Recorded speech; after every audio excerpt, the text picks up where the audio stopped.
ஊருக்கு ஒதுக்குப்புறமாக இருந்த கொடிய விஷமுள்ள ஒரு பாம்பு ஒன்று ஊர் மக்கள் அனைவரையும் கொத்தி துன்புறுத்தி வந்தது. வேறு வழியில்லாததால் அந்த ஊர் மக்கள் சலிப்புடனேயே வாழ்க்கையை நடத்திக் கொண்டிருந்தனர். ஒரு நாள் அந்த ஊருக்கு ஒரு யோகி வந்தார். அவர் மிருகங்களிடம் பேசக்கூடிய வரம் பெற்றவர்.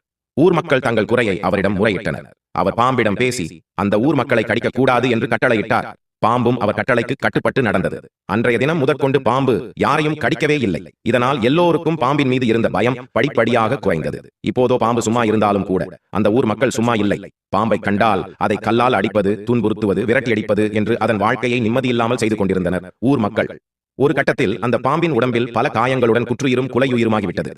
நீண்ட நாட்களுக்கு பிறகு அந்த ஊருக்கு வந்த யோகி பாம்பின் பரிதாபமான நிலையை கண்டு அதனை விசாரித்தார். பாம்பும் நடந்த கதையெல்லாம் கூறி அழுதது. யோகி பாம்பை பார்த்து, அட முட்டாள் பாம்பே, உன்னை மக்களை கடிக்க வேண்டாம் என்றுதானே கூறிச் சென்றேன். பக்கத்தில் வருபவனை பார்த்து சீராதே என்று ஒருபோதும் சொல்லவில்லையே என்றார். ஆம் நண்பர்களே, கோபமே கொள்ளாமல் இருப்பதும் தவறு, கோபம் கொண்டு பாவம் செய்வதும் தவறு.